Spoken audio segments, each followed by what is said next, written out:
శుభోదయం. క్రీస్తునందు ప్రియమైన దేవుని బిడ్డలారా, మన రక్షకుడైన యేసు క్రీస్తు వారి యొక్క పవిత్ర నామములో మీ అందరికీ ఉదయకాల శుభాలు తెలియజేస్తున్నాను. 17th డిసెంబర్లో ఈ ఉదయకాలం దేవుని స్వరమైనటువంటి కృపను దేవుడు మనందరికీ దయచేయటను బట్టి మనం దేవునికి ఎంతగానో కృతజ్ఞతలు చెల్లించాల్సిన వారుగా ఉన్నాం. ఈ దిన మన టీఎల్సీ అనే దిన ఆహారంలో దేవుని యొక్క వాక్యాన్ని మనం జ్ఞాపకం చేసుకున్నాం. ఆమోసు గ్రంథం 4వ అధ్యాయం 12వ వచనాన్ని మనం చదువుకుందాం. కాబట్టి ఇశ్రాయేలీయులారా, మీ ఎడల నేను ఇలాగుననే చేయుదును గనుక ఇశ్రాయేలీయులారా, మీ దేవుని సన్నిధిని కనబడుటకై సిద్ధపడుడి. దేవుని బిడ్డలారా, ఉదయకాల సమయంలో ప్రవక్త ఆనాడు ఇశ్రాయేల్ జనాంగానికి జ్ఞాపకం చేసినటువంటి ఆ మాటల ద్వారా ఈ ఉదయకాల సమయంలో పరిశుద్ధాత్మ దేవుడు మనతో మాట్లాడుతున్నారు. ఈ భాగంలో 2 శ్రేష్టమైనటువంటి తలంపులు మనకి జ్ఞాపకం చేయబడుతున్నాయి. మొదటి తలంపు ఏంటంటే దేవుని సన్నిధి, అంటే దేవుని యొక్క మందిరం. దేవుని యొక్క సన్నిధి యొక్క మందిరం యొక్క ప్రత్యేకత, ఆ ప్రాముఖ్యత ఒక విశ్వాసి పరిపూర్ణంగా గ్రహించాలి, తెలుసుకోవాలి. ఆ దేవుని యొక్క సన్నిధిలో ఉన్నటువంటి మహత్యమైనటువంటిది మనం ఎప్పుడైతే మనం గుర్తించగలుగుతామో ఆ సన్నిధికి విలువిస్తాం. ఆ సన్నిధి విషయంలో ఆసక్తి కలిగి ఉంటాం. ఆ సన్నిధి విషయంలో ఆతృత అనేటువంటిది మన జీవితంలో పరిపూర్ణంగా లోతైనటువంటి భక్తి చేసేటువంటి వారు కలిగి ఉంటారు. మన పితరులైనటువంటి ఇశ్రాయేలీయులకి దేవుడు న్యాయాధిపతుల ద్వారా, ప్రవక్తల ద్వారా, యాజకుల ద్వారా దేవుడు జ్ఞాపకం చేశాడు. దేవుని యొక్క సన్నిధి యొక్క ప్రత్యేకత, ఆ ఇంపార్టెన్స్ అనేటువంటిది జ్ఞాపకం చేసిన వారు నిర్లక్ష్యంతో, వారి యొక్క అలక్ష్యత వల్ల వారిలో ఉన్నటువంటి ఆ వ్యతిరేక, అంటే లోబడనటువంటి ఆ స్వభావం చేత వారు సన్నిధిని, దేవుణ్ణి నిర్లక్ష్య పెట్టి వారి జీవితాలు ఆయాసకరంగా మార్చుకున్నారు. మనం ఈ ఉదయకాల సమయంలో దేవుని బిడ్డలారా, మనం దేవుని సన్నిధికి ఎలాంటి విలువ ఇవ్వగలుగుతున్నాం? దేవుని సన్నిధిలో దేవుడున్నాడు. దేవుని యొక్క కనుదృష్టి ఆయన సన్నిధిలో చూస్తూ ఉన్నది. ఎవరున్నారో, ఎప్పుడున్నారో, ఎప్పుడు వస్తున్నారో, ఎలా వస్తున్నారో, ఎక్కడ ఏ స్థితిలో ఉన్నారనేటువంటిది దేవుడు పైరూపాన్నే కాదు, మన అంతరంగాన్ని చూసేటువంటి దేవుడు. ఈ రోజున మనం సీసీ కెమెరాలు ఉన్నటువంటి స్థలానికి వెళ్ళినప్పుడు చాలా జాగ్రత్త పడతాం. అయ్యో, మనం ఈ ప్లేస్లో సీసీ కెమెరాలు మనల్ని మానిటరింగ్ చేస్తున్నాయి అని చెప్పేసి చాలా కేర్ఫుల్గా మనం చేసే విధానంలో, పనిలో కానీ, మాట్లాడేది కానీ ప్రతి దాంట్లో ఉంటున్నాం. సీసీ కెమెరాల కంటే పవర్ఫుల్ మన ప్రభు. ఆయన కనుదృష్టి మనల్ని చూస్తుందనేటువంటిది మర్చిపోకూడదు. ఒక అనిరాలు హాగరు అరణ్యంలో అంటుంది, ఎడారిలో చూచుచున్న దేవుడు వయ్యా అంటుంది.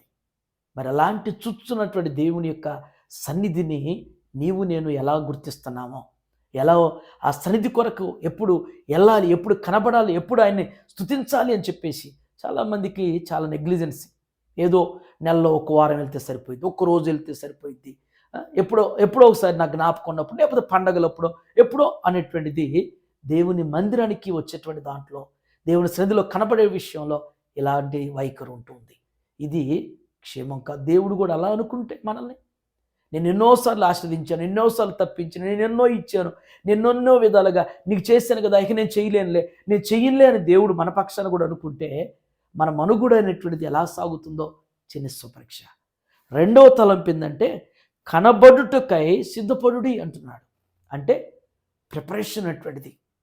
ఫ్రైడే కానీ, సండే కానీ, ఏ మీటింగ్స్కైనా దేవుని సన్నిధికి వచ్చేటప్పుడు బయటికి వెళ్ళేది వేరు, మనం బయట ఉన్నటువంటి కార్యక్రమాలకు వెళ్ళేటువంటి సిద్ధపాటు వేరు, దేవుని సన్నిధికి వచ్చేటప్పుడు ఉండాల్సినటువంటి సిద్ధపాటు వేరు. పర్టికులర్గా నూతన నిబంధనలో పౌలు స్పష్టంగా జ్ఞాపకం చేశాడు. ఏ విధంగా ఒక స్త్రీ కానీ, పురుషుడు కానీ దేవుని మందిరానికి వచ్చేటప్పుడు ఎలాంటి సిద్ధపాటు కలిగి రావాలి అనేటువంటిది ఖచ్చితంగా జ్ఞాపకం చేశాడు. అనాలోచనగా మనం ఉద్యోగానికి వెళ్ళేటప్పుడు మనకు కావలసిన మనం సిద్ధపడి కావలసిన వస్తువులు సిద్ధపరచుకోవటం లేదా? దేవుని మందిరానికి వచ్చేటప్పుడు మనం ఏ విధమైనటువంటి సిద్ధపాటు కలిగి వెళ్ళాలో అది ఖచ్చితంగా ఈ ఉదయకాల సమయంలో మనం గ్రహించాలి, అది నేర్చుకోవాలి, మనం అనుసరించడానికి ప్రయత్నం చేయాలనేటువంటిది చాలా ప్రాముఖ్యమైన విషయం. ఈ ఉదయం దేవుడి మాటల ద్వారా మనల్ని హెచ్చరిక చేస్తూ మన జీవితంలో అనుసరించగలిగినటువంటి ఆత్మీయ స్థితిలో దేవుడు మనల్ని స్థిరపరుస్తూ బలపరచునుగాక. ఆమేన్. దీని భాగం బట్టి మన క్వశ్చన్ ఏంటంటే, నీ సన్నిధిలో లేకపోతే నీ ఆవరణములో ఒక్క దినము గడుపుట 1000 దినముల కంటే శ్రేష్టం అని ఓ భక్తుడు అన్నాడు. ఆ భక్తుడు పేరును మన టిఎల్సి యూట్యూబ్ కామెంట్ బాక్స్లో పోస్ట్ చేయాల్సిందిగా మనం చేస్తున్నాం. ఈ దినం వెడ్డింగ్ యానివర్సరీ జరుపుకున్న మన సంఘ సభ్యులు సుకుమార్, రమ్యలతకి వివాహ వార్షికోత్సవ శుభాకాంక్షలు తెలియజేస్తున్నాను. దేవుడి బిడ్డలకు ఇలాంటి ఇంకనేక యానివర్సరీస్ వారి జీవితంలో అనుగ్రహిస్తూ అన్ని విషయాలు దేవుడు మరి యోహాను సువార్త 2వ అధ్యాయం ప్రకారం మరి వారిని రుచికరమైనటువంటి మాధుర్యత కలిగినటువంటి కుటుంబ వ్యవస్థగా దేవుడు ఆశీర్వదిస్తూ అభివృద్ధిపరచునుగాక. ఆమె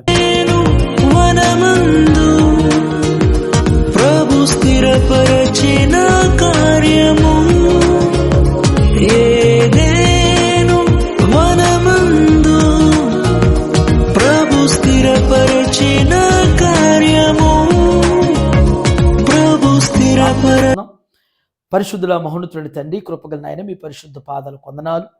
ఏ ఉదయం నాయన శ్రేష్టమైనటువంటి ఆత్మీయ తలంపుల ద్వారా స్పష్టంగా మాతో మీరు మాట్లాడినందుకు వందనాలు ప్రభా. మా పితరులు నాయన మీకు మీ సన్నిధికి నా ప్రభా అయ్యా విలువ కట్టలేనటువంటి వారుగా, విలువ ఇవ్వలేనటువంటి స్థితిలో ఉన్న ప్రభా గుర్తించకుండానే ఆ గ్రహింపు లేనటువంటి జీవితాలు జీవించారు అయ్యా. మరి నూతన నిబంధన కాలంలో ప్రభా మీ బిడ్డలమని చెప్తున్నటువంటి మేము విశ్వాసం చెప్పుకుంటున్నాం. మేము ప్రభా మేము ఏ విధమైనటువంటి క్రమం కలిగి ఉంటున్నామో, ఏ విధమైనటువంటి భక్తి కలిగి ఉంటున్నామో, మీ సన్నిధిలో ప్రభా మేము ఎలా నిలుస్తున్నాం అనేటువంటిది అయ్యా, ఎలాంటి క్రమం కలిగి జీవిస్తున్నాం అనేటువంటిది అయ్యా మరి మాకు ఈ ఉదయం మీరు జ్ఞాపకం చేసిన విధానం బట్టి మీకు వందనాలు. శుద్ధపాటు లేనటువంటి స్థితి మేము కలిగి ఉంటే ప్రభా అయ్యా, బుద్ధి కలిగిన కన్నికలు, బుద్ధి లేనటువంటి కన్నికల నిదర్శనం ప్రభా. మా జీవితాలు ఇంకా మేము బుద్ధి కలిగిన వారిని చెప్పుకుంటూ కూడా శుద్ధపాటు లేనటువంటి వారుగా ఉంటే ఆత్మీయ భ్రష్టులు అనేటువంటిది మరొకసారి వాక్యం చేత నాయన మేము గ్రహించుటకు మీ కృప దయచేయండి. యువతి టిఎల్సి ఆహారం చూస్తున్న ప్రతి బిడ్డని, ప్రతి కుటుంబాన్ని కూడా మీ చేతులు సమర్పిస్తున్నాను ప్రభా. బిడ్డలు చేయనటువంటి వారి పనుల్లో, వారి ప్రయాణాల్లో, వారి బాధ్యతలు మీరు వెన్నంటూ నడిపించండి. ఇదిన వెడ్డింగ్ యానివర్సరీ జరుపుకున్నటువంటి సుకుమార్ దంపతులు మీరు జ్ఞాపకం చేసుకోండి. ఇలాంటి యానివర్సరీస్ వారి జీవితంలో ఇంకా అనేకం జరుపుకుంటూ అయ్యా వారి జీవితం అయినా అనేకులకి దీవెనకరంగా, మాదిరికరంగా, ఆదర్శకరంగా మీరు ఆస్వాదించండి. ఇచ్చేటువంటి గర్భఫలాన్ని మీరు దీవించి అయ్యా నీ బిడ్డ చేయనటువంటి ఉద్యోగంలో బాధ్యతలు మీరు తోడుగాడు, అన్ని విషయాల్లో వాక్యానుసారమైన జీవితం కలిగి జీవించేటువంటి సిద్ధపాటును నీ బిడ్డలకు దయచేయమని యేసు నామములో తండ్రి, ఆమేన్. God bless you all.